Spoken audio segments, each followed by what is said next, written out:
Hello everyone, good morning and welcome to mathematic master classes. आज हम इस class में सबसे पहले क्या सीखेंगे, तो आपको हम जो सबसे कॉम्प्लेक्स लगता है उसको सबसे सरल बनाना सीखेंगे, जिसमें आता है आपका कॉम्प्लेक्स नंबर। देखो, हम सीरियल वाइज तो नहीं करने वाले हैं, या कहोगे तो सीरियल वाइज भी करेंगे, एज योर विश। जैसे अभी हो आप कमेंट सेक्शन में कमेंट कर सकते हो। आज हमारा पहला चैप्टर रहने वाला है कॉम्प्लेक्स नंबर। ठीक है, हालांकि वो पहला चैप्टर नहीं है, थर्ड या फोर्थ चैप्टर है, बट कॉम्प्लेक्स नंबर यानी सम्मिश्र संख्या को आज हम पढ़ने वाले हैं। ठीक है, उसके हर एक कॉन्सेप्ट को समझेंगे। तो चाहे आप 11th के हो, चाहे आप BCA फर्स्ट सेमेस्टर में हो, अगर उनका है कॉम्प्लेक्स नंबर उसमें, तो वो आप लोग देख सकते हो। राइट, तो चलो आ जाओ देखते हैं। आज का जो टॉपिक रहने वाला है उसमें रहेगा कॉम्प्लेक्स नंबर। भाई, यूपी बोर्ड वाले स्टूडेंट इसे किस नाम से जानते हैं? सम्मिश्र संख्या। हम राइट, सम्मिश्र संख्या।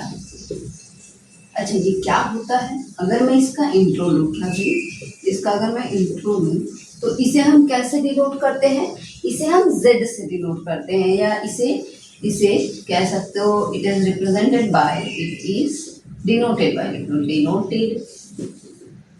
Bye capital Z। ठीक है, and where Z equals to होता क्या है? देखो, आपको सवाल लगाने हैं, कॉन्सेप्ट का क्रिस्प समझना है। राइट, बस की पॉइंट समझना है। Where Z equals to A plus I b. आपका जो कॉम्प्लेक्स नंबर होगा वो Z प्लस ए, और Z equals to A plus I b, या तो इसी को हम ऐसे लिख सकते हैं, Z equals to A plus B i. अच्छा, जहां पे ए और बी क्या होती हैं? ए वेयर कह सकते हैं, जहां जहां क्या भाई, ए कॉमा बी वास्तविक संख्या होती है। क्या होती है? वास्तविक संख्या होती है। अपने आप में ये दोनों ही वास्तविक संख्या होती है, यानी रियल नंबर होती है। लेकिन जैसे ही अगर मैं स्पेशली इस कॉम्प्लेक्स नंबर की बात करने लगूँ, Z की बात करने लगूँ, तो यहाँ पे जो Z equals to A plus B I है ना, बी आई है, इसमें से एक चीज ध्यान देना। क्या क्या ध्यान देना है? जो पहला ए है ना, जो ए है, अब देखो ये काम ही नहीं कर रहा। चलो, ये नए मार्कर लाए थे, कुछ काम ही नहीं कर रहे हैं। चलो देखो, जिसमें ये ए है वो आपका क्या कहलाता है? Real part. रियल पार्ट यानी वास्तविक भाग। इसे हिंदी में क्या बोल सकते हो? वास्तविक भाग। ठीक है, और ये जो बी होता है, ये बी जो आई के साथ जुड़ा होता है, इसे काल्पनिक काल्पनिक भाग, मतलब इमेजिनरी पार्ट कह देते हैं। क्या कहते हैं भैया? इमेजिनरी पार्ट कहते हैं। यहाँ तक चीज एकदम समझ में आई है ना? इसको शॉर्टकट में कैसे दिखाते हैं, तो हम ऐसे दिखाते हैं इसको। अगर इसमें सवाल आपसे ऐसे पूछ दिया जाएगा कि वास्तविक भाग, तो आप दिखा दोगे इसको। पहला क्या?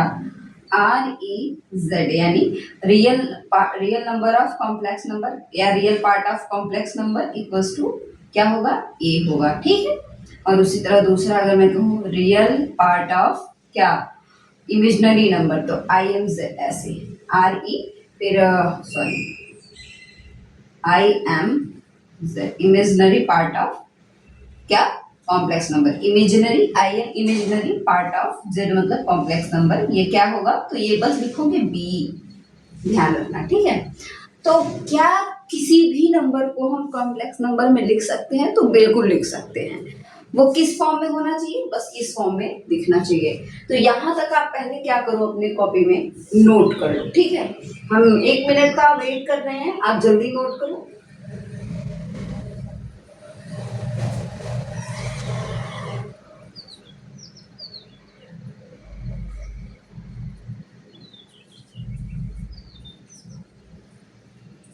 कर लिया क्या? बहुत आसान है। तो चलो थोड़ा आगे बढ़ते हैं और कुछ और बताते हैं। क्या आगे देखते हैं इसमें सवाल कैसे पूछे जाएंगे, क्या मतलब है इसका, तो ध्यान देना।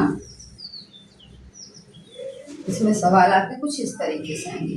दे दिया जाएगा आपको कि पहला कि write following in A plus I B form, है ना, इस फॉर्म में लिखने को दे दिया जाएगा। ठीक है, यानी इस रूप में लिखें। नीचे दिए गए इस फॉर्म में पहला दे दिया, केवल वन दे दिया, वन केवल दे दिया, तो इसे कैसे लिखोगे? तो कहोगे वन में मैम कहीं भी आई नहीं जुड़ा है, यानी ये कैसा पार्ट होगा? रियल पार्ट होगा। तो इसे दिखाओगे z equals to one plus, अब इमेजिनरी कुछ नहीं दिया है तो जीरो मान लोगे, जीरो के साथ आई। ठीक है, इसी तरह से अगर दूसरा मैं कहूँ और क्या ले सकते हो, जैसे मैंने कहा केवल टू आई दे रखा है, तो इसको कॉम्प्लेक्स फॉर्म में दिखाना है तो z इक्वल्स टू क्या हो जाएगा? इमेजिनरी आपका रियल पार्ट कुछ नहीं है, यहाँ बस टू आई दिया है तो रियल पार्ट जीरो मान लेना, और ये टू आई। ठीक है, तो आई पहले और बाद में कहीं भी लिख सकता है कोई, पहले मतलब इस नंबर के, है ना, आगे पीछे रख सकता है। आगे देखो, आपको दे दिया कि थर्ड केवल आई दिया है, आई, और इसको बोल रहा है कॉम्प्लेक्स फॉर्म यानी ए प्लस आई बी के टर्म लिखो। तो यहाँ आई बी की जगह पे, तो बी की जगह कुछ नहीं, इसका कोफिशिएंट वन है तो वन हो जाएगा, ए कुछ है नहीं है तो जीरो हो जाएगा, तो z इक्वल्स टू क्या हो जाएगा? जीरो प्लस आई। अब समझ पा रहे हो?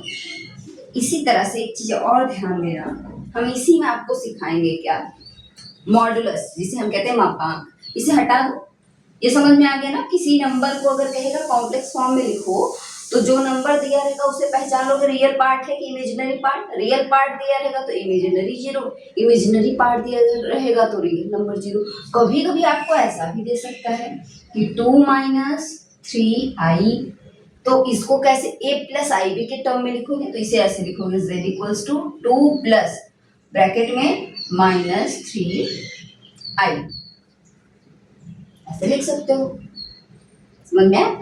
तो ये आपका क्या हो गया? आपका कॉम्प्लेक्स फॉर्म कोई से दिया है टर्म आई, और ये तो ये। अब ये बात आई कि मैम आई क्या है? तो आई एक टर्म है, कह सकते हो एक सिंबल है, जिसे हम कहते हैं आयोटा। ठीक है, कहाँ से ये आया? तो वो आया, आपके पूरे चैप्टर का नाम है complex number and quadratic equation, यानी सम्मिश्र संख्या एवं द्विघात समीकरण। तो किस द्विघात समीकरण से आया? देखो, क्या X square plus one equals to zero, ये द्विघात समीकरण है, क्वाड्रेटिक इक्वेशन है। क्यों है? क्योंकि मैम जो वेरिएबल है मैक्सिमम पावर उसका टू है, तो ये क्या होगा? क्वाड्रेटिक यानी द्विघात होगा। अगर मैं कहूँ यहाँ एक्स की वैल्यू क्या होगी? कहोगे X square equals to minus one, तो x इक्वल्स टू चला जाएगा रूट में माइनस वन। इसी रूट में माइनस वन को किससे दिखाया गया? इसी को बोला गया अयोटा, और अयोटा का सिंबॉलिक फॉर्म है आई। ठीक है, अयोटा का सिंबॉलिक फॉर्म है आई। तो अच्छा, इसमें आता है पावर ऑफ, आता है कुछ power of I, power of I means power of iota. ठीक है, ध्यान देना मेरी बात। इसमें अगर मैं कहूँ आई इक्वल्स टू, आपको पता है मैम रूट में माइनस वन होगा, लेकिन जनरली हम ये यूज नहीं करेंगे, हम आई की जगह केवल आई यूज करेंगे ना। कॉम्प्लेक्स नंबर में जहाँ आएगा यहाँ माइनस वन नहीं, हम केवल आई यूज करेंगे, राइट। एक चीज ध्यान देना, अभी कुछ कुछ और टर्म सिखाएंगे हम आपको। तो आई स्क्वायर की वैल्यू क्या होगी? तो कहोगे मैम इसका मतलब है minus one into minus one, तो रूट से ये तो बाहर निकल जाएगा ना, या ऐसे कह दो आई स्क्वायर मतलब आई इंटू आई, और आई की वैल्यू क्या है? रूट में माइनस वन, रूट में माइनस वन, तो बताओ रूट रूट से हट जाएगा, केवल माइनस वन आएगा। आई स्क्वायर की वैल्यू क्या आ जाएगी? माइनस वन आएगी। इसी तरह से मैं बात करूं तो आई क्यूब की वैल्यू क्या होगी? तो कहोगे मैम ये आई स्क्वायर इंटू आई हो जाएगा, तो आई स्क्वायर की वैल्यू माइनस वन इंटू आई, तो ये हो जाएगा माइनस आई। मेरी बात समझ आ रही है? ध्यान से देखो, बस बात ध्यान से सुनना है। अगर आई की पावर फोर हो जाए तो इसे कहोगे मैम ये आई स्क्वायर इंटू आई स्क्वायर, तो आई स्क्वायर की वैल्यू माइनस वन, तो minus one into minus one क्या हो जाएगा? कहोगे प्लस वन आएगा, आएगा। इसी तरह से एक मेरी बात समझना, क्या कि अगर आई की पावर फोर हो जाए, क्या हो जाए? आई की पावर फोर हो, फाइव आ जाए, फाइव, इसकी वैल्यू क्या आ जाएगी? तो हो जाएगा आई के पावर 4 इंटू आई के पावर 4 की वैल्यू 1 इंटू आई मतलब आई ही होगा। ठीक है, तो एक आपको कॉन्सेप्ट यहाँ देखने को मिल जाएगा क्या कि मैम अगर ना आई के पावर 4 इंटू के हो यानी आई के पावर 4 का मल्टीपल हो तो उसकी वैल्यू हमेशा क्या आएगी 1 आएगी। ये इंपॉर्टेंट है ना, ये सारे इंपॉर्टेंट रहने वाले हैं तो ध्यान देना। इसी तरह आई के पावर 4 के प्लस 1 होगा तो इसकी वैल्यू हमेशा क्या आएगी आई आएगी। क्या आएगी आई आएगी। और इसी तरह आई की पावर 4 के प्लस 2 होगा इसकी वैल्यू क्या आ जाएगी बताइए। तो आई की पावर अगर प्लस 2 है तो इसकी वैल्यू आ जाएगी -1। कैसे आएगी देखो, आई की पावर 4 के की वैल्यू क्या हो जाएगी 1 हो जाएगी, फिर प्लस 2 मतलब आई स्क्वायर की वैल्यू क्या हो जाएगी -1 तो -1 आएगा। इसी तरह आई की पावर 4 के प्लस 3 होगा इसकी वैल्यू -i आएगी। अब ये रटने वाली चीज नहीं थी, अगर मैं कहूँ ये रटने वाली चीज है तो बिल्कुल नहीं है। ठीक है, ये समझने वाली अंडरस्टैंड करने वाली चीज है। ठीक है, तो ये चीज ध्यान रखना। कैसे करो 4 का मल्टीपल तो 1, जैसे यहाँ पे देखो आई 4 इंटू 1 तो 4 1 जा 4 4 आई के पावर 4 की वैल्यू 1 हुआ। तो ऐसे आई के पावर अगर मैं कहूँ ना आई के पावर 16 है इसकी वैल्यू क्या होगी तो आई के पावर 16 को हम लिख सकते हैं आई के पावर 4 इंटू 4 यानी 4k का टर्म दिख रहा है ना तो 1 होगा। ठीक है, अगर मैं कहूँ आई की पावर में 13 है तो आई पावर 4 इंटू 3 4 3 12 प्लस 1 तो ये बन रहा है 4k प्लस 1 का, तो इसका हमेशा वैल्यू क्या होगा आई होगा। समझ में आ रहा है क्या, मेरी बात समझ में आई। तो ये होता है आपका पावर ऑफ आई होता। अंडरस्टूड, समझ आया। चलो कुछ और समझते हैं, उसमें क्या हम समझेंगे। कभी कभी ना इसे मिटा दो, मैं देखो लिखते जाओ हमेशा, कॉपी पेन लेके बैठना जब भी आप क्लास करने बैठना। ठीक है, चलो इसे हम हटाते हैं और हमारी स्पीड जहाँ तक है थोड़ी ज़्यादा ही होगी, है ना, क्योंकि देखो एक तो ज़्यादा देर तक वीडियो हम रिकॉर्ड नहीं कर रहे हैं, छोटे वीडियोस आपको दिया जा रहा है। और उसके बाद कि भाई यहाँ पे जो सुविधा है ना के बराबर है ना, तो गर्मी बहुत लग रही है। चलो बाकी रहते हैं, हमने क्या कहा और थोड़ा बैकग्राउंड में नॉइज है उसको इग्नोर करना, जल्दी इसका सोल्यूशन हम ले आएंगे। ठीक है, तो आप परेशान उसके लिए नहीं होंगे। इधर आइए, देखिए हमने बात करा कभी कभी रूट में -3 ऐसे दे दी और इसको कहे कि a प्लस आई बी के टर्म में लिखो, इसे बोले z बराबर a प्लस बी आई या आई बी के टर्म में लिखो। ठीक है, तो कैसे करोगे, तो आपको याद रखना होगा मैम रूट में -3 को हम लिख सकते हैं रूट में -1 इंटू रूट में 3 लिख सकते हो। तो रूट में -1 की वैल्यू आई होता है, तो आई रूट 3 हुआ क्या ये बताइए, हुआ। तो z बराबर क्या हो जाएगा 0 प्लस आई। अब रियल पार्ट कुछ दिया नहीं है तो 0 और इमेजिनरी। ठीक है, यहाँ a की वैल्यू क्या है 0, b की वैल्यू क्या है √3। कभी कभी ए बी की जगह एक्स वाई भी दे सकता है, तो परेशान नहीं होना है। तो ऐसे भी अगर सवाल आए तो आप ये कर लोगे आराम से। अंडरस्टूड, हाँ जी। तो चलो अब आगे हम सीखेंगे मापांक जिसे मॉडुलस कहते हैं, फिर हम सीखेंगे कॉन्जुगेट जिसे हम क्या कहते हैं संयुग्मी कहते हैं। चलो देखते हैं, आ जाओ, फिर उसकी प्रॉपर्टीज भी देखेंगे। फिलहाल देख लो आगे।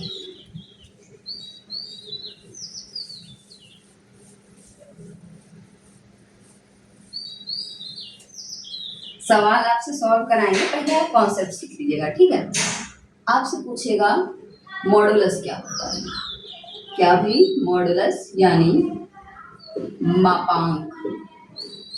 मापांक क्या होता है, तो यदि आपके पास ध्यान देना if z equals to a plus I B है देन इट्स मॉडुलस क्या होगा mod z represented by mod z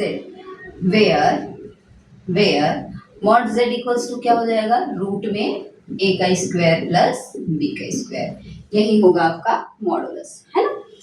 इसके बाद आपसे किसी में टर्म पूछा है कॉन्जुगेट। कॉन्जुगेट का मतलब होता है संयुग्मी।